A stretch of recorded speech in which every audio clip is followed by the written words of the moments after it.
The message came through while I was helping a customer at my boutique. It read, "I'm leaving you and moving to Miami with my 20-year-old girlfriend. I've already emptied our joint account. Haha." My hands didn't even tremble as I read it. My voice stayed steady as I helped Mrs. Peterson choose a scarf. The only sign that my husband of 12 years had just destroyed our marriage through a text message was a faint tightening around my eyes. Waited until Mrs. Peterson left, her purchase wrapped neatly in our signature silver paper, before typing my reply. "Good luck. My name is Claire, and at 38, I had just received the most heartless goodbye imaginable, while Mark was probably patting himself on the back. Picturing me crying over his grand exit, I was calmly closing up my boutique for the day. The truth is, the warning signs had been there for months. The late nights at work that never matched his payslips. The sudden password changes on his phone. The new obsession with the gym, the fresh wardrobe. The desperate attempt to cling to his youth. 3 months ago, I found a receipt for dinner for 2 at a fancy restaurant, on a night he had sworn he was working late. That same evening, I quietly opened a new bank account at another bank. A week later, when he suggested we combine all our accounts to make things simpler, I smiled and agreed, all while moving my personal savings to that new account. The joint account he just emptied? It only had enough money in it to keep him from getting suspicious. About 2 months' worth of normal deposits. The rest was safely tucked away, along with detailed records of every shady transaction he'd made over the past year. Then my phone buzzed again. "Don't bother begging. Melissa and I leave tomorrow. I'll send for my things later." Melissa, the new receptionist at his office. I'd met her at the company Christmas party. I remembered how she laughed a little too loudly at Mark's jokes. How she touched his arm when she thought no one was watching. She was young enough to be his daughter, and naive enough to believe she was special. I didn't reply to his message. Instead, I called my lawyer, the one I'd met with 2 months earlier after noticing hotel charges on our credit card statement. "It's time," I told her.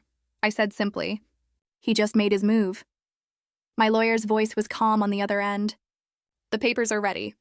I'll file them first thing tomorrow. Do you want him served in Miami?" "No rush," I replied. "Let him think he's won. For now." A new message from Mark popped up. "I know this must be hard for you. You're not getting any younger after all. At least you have your little shop to keep you busy." My little shop. The successful boutique I'd built from the ground up. The one that made more money than his middle management job ever did. The same boutique whose profits I'd kept wisely separate from our shared finances. I couldn't help but smile, imagining the stack of certified letters that would be waiting for him in Miami. Let him enjoy his illusion of victory for a moment. That evening, I stayed in our home, my home, the house I'd inherited from my grandmother. I'd never added Mark's name to the deed, no matter how many times he'd suggested it. Another instinct that turned out to be spot on. While sorting through the documents my lawyer would need, I came across our wedding album. Mark looked so different back then, before the midlife crisis turned him into a parody of himself. These days, he squeezed into shirts too tight for his softening middle, tried too hard to fit in with the 20-somethings at his office, and used slang that sounded almost painful coming from a man of 45. My phone kept buzzing. More texts from him, each one smugger than the last. "I've been planning this for months. Melissa understands me in ways you never could. You'll be fine. Maybe you'll meet someone more your own age." I already told my family. They agree we just grew apart. Nobody's at fault, really. I took screenshots of every single message and added them to my evidence folder. Let him dig his own grave. My lawyer would love these. His written confession of planning. His bragging about draining the joint account. Then one last text caught my eye. "BTW, I used the joint card to book our flights and hotel. Consider it my parting gift. LOL. Perfect." I immediately called the credit card company. "Mrs. Harrison speaking," I said evenly. "I need to report fraudulent charges and cancel a card, immediately." "Of course, ma'am," the representative replied. "Can you identify the charges?" "Yes," I said. 2 first-class tickets to Miami booked today, and hotel charges at the Royal Palm. Also, please remove my husband as an authorized user." "Do you have documentation of the fraud?" she asked. "I do," I said. "Text messages from my husband admitting he used our joint card to pay for a trip with his girlfriend after emptying our account. I can forward them right now." The rep's professional tone slipped just enough to reveal a hint of satisfaction. Within minutes, the charges were canceled, Mark and Melissa would show up at the airport tomorrow, only to find their tickets void and their hotel reservation gone. Then my phone buzzed again. "Don't worry about the house," he wrote.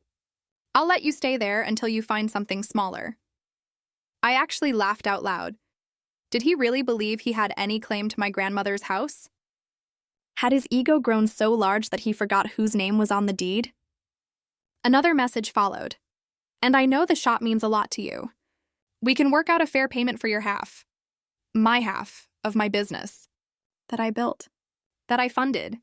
That I grew on my own." While Mark used to complain about my long hours and call my boutique just a hobby, I poured myself a glass of wine, the good bottle I'd been saving for a special occasion, and this definitely qualified. Tomorrow, Mark would learn some harsh truths about property law and separate assets. But tonight, I planned to simply enjoy the peace and start thinking about my next chapter. By morning, my phone was lighting up with a string of angry texts from him. "What the heck did you do to our credit card?" "The airline won't honor our tickets." "The hotel canceled our reservation." "Answer me!" I silenced my phone and went about my day. It was Friday, always the busiest day at the boutique, and a new shipment of designer handbags had just arrived. Life goes on, even when your husband runs off with a receptionist young enough to be his daughter. Around noon, the phone rang again. It was his mother. "Claire, dear," she began gently. "Mark told us everything. How controlling you've been. How you drove him away. He says you're being vindictive now, causing problems with his travel plans." I put her on speaker while arranging the new window display. "Did he also mention emptying our joint account and using our credit card to book flights for him and his girlfriend?" I asked. Silence. Then she said quietly, "Well, he told us you left him no choice. That you'd been cold and distant." "Barbara," I said evenly, "I have his texts. Would you like me to read them to you? The one where he brags about taking our money? Or maybe the one where he mocks my age?" Another pause. He did seem a bit cruel. I told him that message was inappropriate. "I appreciate the call, Barbara," I replied. "I've always liked you. But I think it's best if we end this conversation now." My lawyer advised minimal contact with Mark or his family during the proceedings. "Proceedings?" she repeated, surprised. "Yes. Goodbye, Barbara." By late afternoon, word was spreading. Mark's sister, Amanda, was already gossiping through mutual friends. Apparently, Mark and Melissa were stuck at a budget motel near the airport, their Miami getaway temporarily derailed. He'd tried using his personal credit cards, but those had been maxed out for months. Another red flag I'd noticed long ago. Then my lawyer called with an update. "The emergency hearing is set for Monday," she said. "Given his admission of draining the joint account and the credit card fraud, we're in an excellent position to freeze the remaining assets." "Has he been served yet?" I asked. "Not yet," she replied, "but he'll get the papers at his new motel address. And speaking of which, his girlfriend's social media is helping us.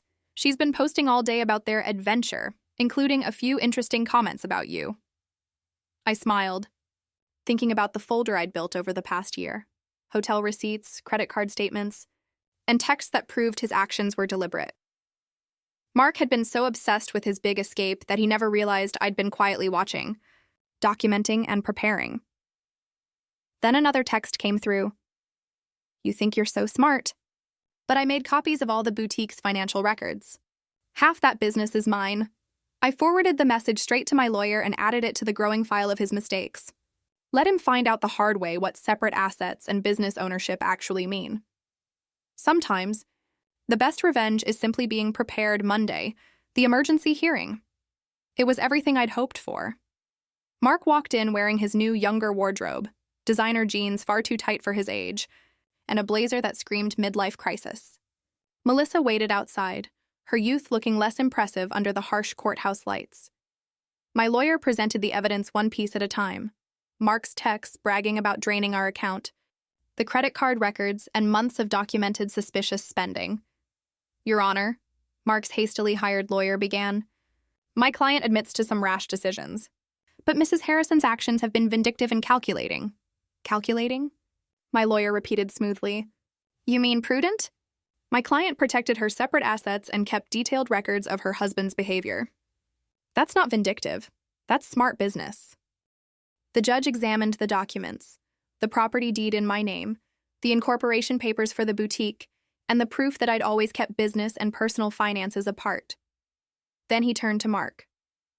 "Mr. Harrison," he said, "you've admitted via text message to deliberately emptying a joint account and using shared credit cards to fund a trip with your girlfriend. Do you deny this?" Mark shifted in his seat. "I was just trying to make a clean break."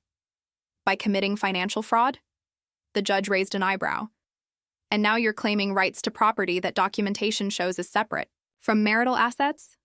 "The business grew during our marriage," Mark's lawyer tried again. "My client is entitled to—" "The business was established before the marriage," my lawyer interrupted firmly, and Mrs. Harrison maintained strict separation of business and personal finances throughout. "We have documentation of every penny invested and earned," my lawyer said firmly. I watched Mark's face as reality began to set in. He had thought this would be simple. Drain our accounts, run off with his girlfriend, maybe even claim half of my business during the divorce. He never understood why I kept everything separate, why I insisted on detailed records and proper paperwork. He used to call it obsessive. Now, that obsession was saving me. "The court finds sufficient evidence of financial misconduct," the judge announced. "All shared assets are hereby frozen pending final dissolution. Mr. Harrison is ordered to return any funds removed from joint accounts within 24 hours. "But that money's gone," Mark blurted out. "We spent it on—" "Then I suggest you find a way to replace it," the judge cut him off sharply. "And Mr. Harrison, the court takes a very dim view of using shared credit cards to fund trips with a paramour." Outside the courthouse, I caught part of Melissa's voice asking about their Miami plans. His answer was drowned out by the sound of my heels clicking confidently across the marble floor. The sound of moving forward, back toward the business he'd never truly understood or respected. The weeks that followed were almost entertaining. Mark made a series of increasingly desperate attempts to regain control. He suddenly remembered that the boutique had been his idea. He claimed he'd invested in it during the early days. He even suggested he'd been my silent business partner all along. Every one of those claims crumbled against the weight of my meticulous records. "He's getting desperate," my lawyer said during one update call. "From what we've gathered, he and Melissa are staying at her studio apartment now. Looks like living on a receptionist's salary isn't quite the glamorous escape he pictured." Then his family began to reach out. Their tone had shifted completely from the first few days. "We had no idea," his sister Amanda said quietly. "He told us you were controlling, that he needed to get away. But then we saw the texts, the way he bragged about taking your money. That's not the brother I thought I knew." His mother called again too, her voice trembling. "The things he said about your age, about replacing you with someone younger, I raised him better than that. I thought I did. I let their calls go to voicemail. Maybe their sympathy would have mattered weeks ago. Now it just felt like rats jumping from a sinking ship." Meanwhile, the boutique was thriving, ironically helped by the small-town gossip swirling around me. Women came in, pretending to browse, but their voices were warm, supportive. Many left with far more than they'd planned to buy. "My ex tried the same thing," one woman told me while purchasing a designer handbag. "Thought he could take everything in the divorce. Men like that never expect us to be smarter than them." I smiled knowingly. Every now and then, my phone would buzz with another text from Mark, his tone swinging wildly between anger and guilt. "You've ruined everything. I never meant to hurt you. You'll regret being so vindictive. Can't we work something out? That business would be nothing without my support." I forwarded each message straight to my lawyer, never responding. Let him keep digging his own hole. Through mutual acquaintances, I eventually heard that Melissa was having second thoughts. Apparently, sharing her tiny studio apartment with a middle-aged man who couldn't afford his own place wasn't quite the romantic adventure she'd imagined. The age gap that once felt thrilling in hotel rooms now looked different under the harsh light of real life. "She's been posting about toxic relationships and learning from mistakes," my lawyer mentioned during our last update. "And as of this morning, she's removed her relationship status." I didn't respond right away, just smiled faintly to myself. Sometimes life has a way of handling its own justice. I almost felt sorry for Mark. Almost. But then I remembered that smug "ha-ha" he'd sent after emptying our account. The casual cruelty in his comments about my age, the way he'd assumed I'd crumble without him. Instead of pity, what I felt was pride. Pride in my foresight, pride in my calm strength, pride in the fact that while he underestimated me, I'd been quietly protecting myself all along. The final divorce hearing told a story very different from the one Mark had imagined. Gone was the cocky, self-satisfied man who thought he'd walk away triumphant. In his place was someone pale, anxious, and clearly out of his depth. Melissa was nowhere to be seen. According to office gossip, she'd already moved on to a coworker closer to her own age. Mark showed up wearing his old clothes. The expensive designer wardrobe had apparently been returned to help pay back what he'd taken from our joint account. His lawyer looked exhausted, no doubt worn out from trying, and failing, to poke holes in the detailed documentation proving my business was completely separate from our marriage. Your Honor, his lawyer tried one last time. Despite the separate property documentation, my client did contribute to the growth of his wife's business through moral support. Moral support? My lawyer repeated, eyebrows raised. Like these text messages where he calls her business a little shop? Or these social media posts where he refers to it as her hobby?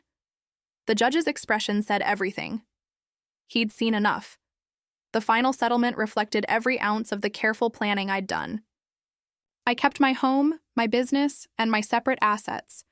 Mark got his personal belongings and his car, which, ironically, was worth less than what he still owed on it. You've destroyed me, he hissed as we left the courthouse. I'll have to move back in with my parents. No, Mark, I said quietly. You destroyed yourself. I just made sure you couldn't destroy me too. His mother was waiting outside, ready to drive him home, to her house. At 45, he was moving back into his childhood bedroom. The irony wasn't lost on anyone. The man who had mocked my age was now sleeping beneath the same posters he probably had in high school. You planned this all along, he accused. You knew this would happen. No, I said, meeting his eyes. I just paid attention. And unlike you, I understood the value of keeping good records. His mother stepped between us, her patience clearly gone. That's enough, Mark. You've embarrassed yourself enough already.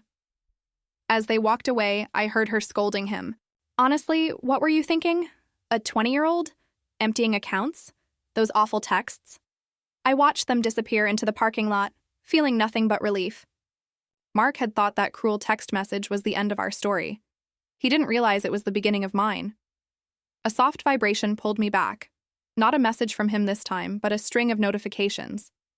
New orders from my boutique's website. Life was moving forward. Just not in the direction he had imagined.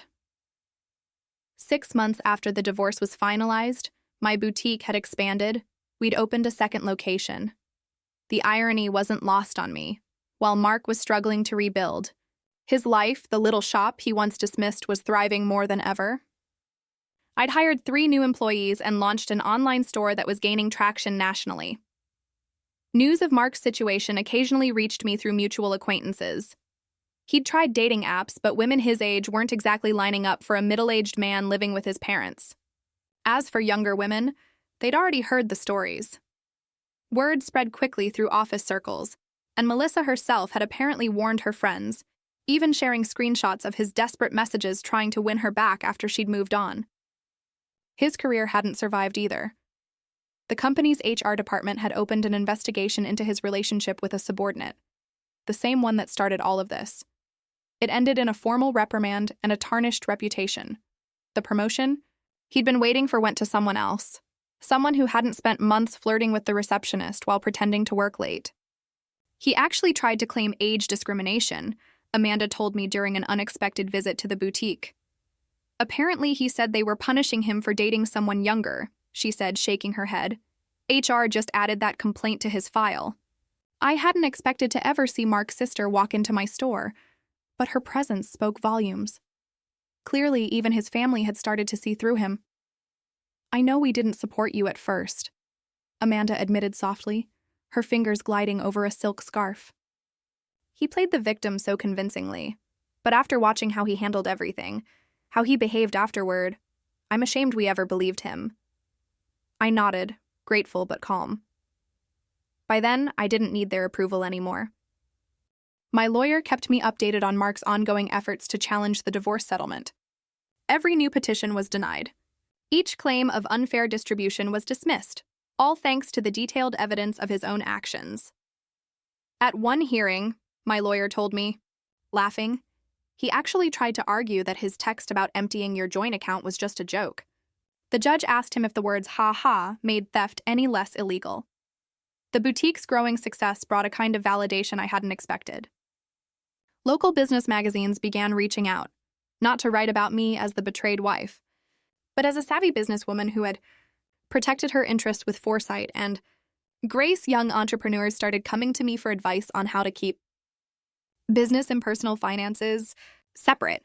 The best protection is preparation. I told one young woman who reminded me of Melissa, and always, always trust your instincts. Mark's mother called occasionally, usually after he'd done something reckless again. He's tried online gambling now, she sighed one evening. Says it's just a quick way to fix things. And before that, he got involved in some pyramid scheme promising easy money. Every time he just digs himself in deeper. She sounded tired. I don't know where we went wrong with him. His father and I offered to help him get back on his feet if he'd just take responsibility for his actions. But he's still blaming everyone else. You, Melissa, his company, the judge. Everyone but himself. I listened politely, but kept my distance. Their family drama wasn't mine anymore. My world had moved on, filled with plans for a third boutique location and a new luxury accessories line, the only reminder of Mark in my life. Now was a framed screenshot hanging in my office, his final text before I blocked his number. Have fun with your little shop. At least it'll keep you busy in your old age. Right below it sat my latest business award. Proof that sometimes the best revenge is living well and building your own success. When I hosted the grand opening for my third boutique location, the event drew a crowd, including local media. But this time, the story wasn't about a failed marriage. It was about a woman who turned betrayal into independence, and a small shop into a growing brand. Mark's betrayal was now nothing more than a footnote in my success story. Midway through the event, I spotted someone familiar in the crowd, Melissa. She looked young and polished, maybe even more so than before. Or maybe I just felt stronger now. She hesitated near the entrance, clutching her purse like a shield before finally walking over.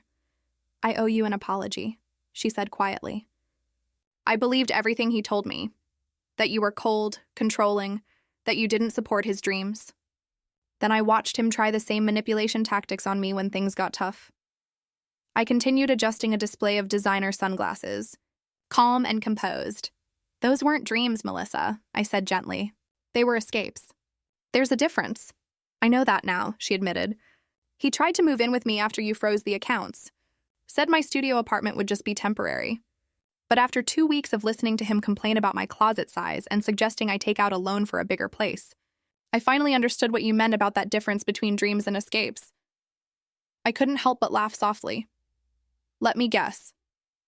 He had big plans, Melissa said, shaking her head, but never any way to fund them. Everything was always going to work out once his investments paid off. Once he got that promotion, once his cryptocurrency definitely increased in value. She gave a small laugh, the kind that comes from hindsight rather than humor. I'm dating someone my own age now. We've got student loans and a tiny apartment, but at least we're building something real. When she left, my assistant manager leaned closer and whispered, "Was that the girlfriend?" No, I said with a small smile. Just another woman who learned the same lesson I did. Then I gestured toward a young couple admiring our new line of designer handbags. Speaking of lessons, let's go over your ideas for expanding our accessories collection. The boutique had become so much more than a business.